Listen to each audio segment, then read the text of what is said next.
So ito po ang ating mensahe mga kapatid sa araw na ito.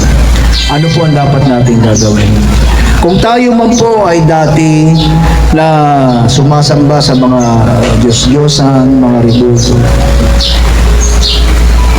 at hanggang sa ngayon ay maaaring meron pa tayong pagtitiwala sa mga ganyang mga bagay, putulin na po natin yung maling paniniwala, yung maling gawain para hindi po magpatuloy yung sumpa na minana pa natin sa ating mga magulang at minana ng ating mga magulang sa kanilang mga magulang din, yung mga lolo't lola natin na nagpamana ng maling paniniwala tungkol sa ganyan, pagsamba sa Diyos-Diyosan, putulin na po natin sa ating henerasyon ngayon para hindi na ito bumaba sa susunod na lahi po natin.